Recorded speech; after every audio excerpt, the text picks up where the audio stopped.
What's going on, guys? It is Tom or Talks in Wrestling, and welcome to the real reasons that Becky Lynch was suspended from WWE. As you can see, I have gameplay in the background.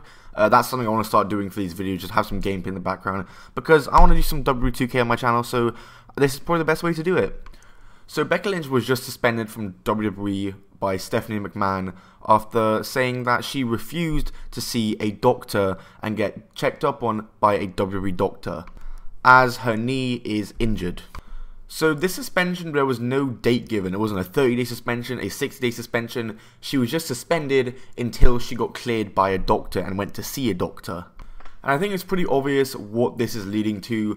We all know that WWE really wants to do this triple threat match. They don't want Becky Lynch versus Ronda Rousey. They want Becky Lynch versus Ronda Rousey versus Charlotte Flair.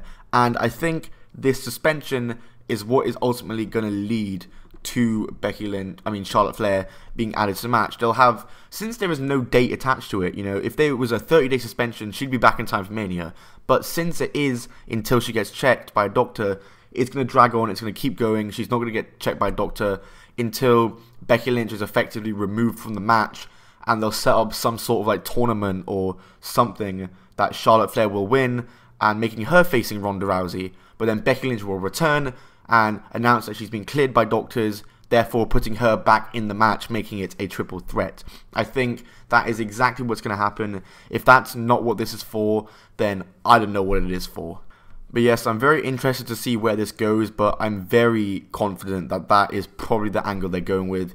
Even if it's not like a tournament or anything, I think this whole suspension angle is just a way to get Charlotte Flair in the match at WrestleMania, which I said I didn't mind. I think the fans are gonna like absolutely poo on it, but I don't mind it. I like Charlotte Flair. As long as she doesn't win, I'm okay with it.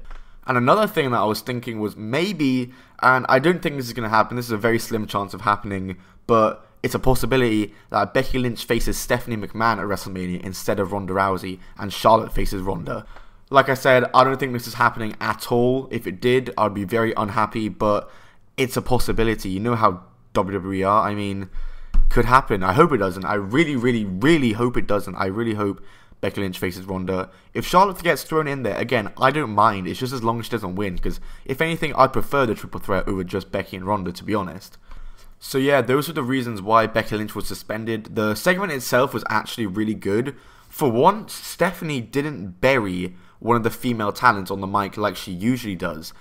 She put Becky Lynch over on the mic, saying that she wants Becky Lynch in the match and she wants Becky Lynch to win, and even let Becky Lynch beat her up. Like, it was cool. And of course, Becky Lynch beat up all the security guards and stuff, which was also absolutely amazing and so cool. But again, as good as the angle was, the intention is to add Charlotte Flair to the triple threat match, and that's that. That's going to do it for this video. If you did enjoy it, then smack that like button. I'll see you guys in the next video. Goodbye, and keep on rolling, baby.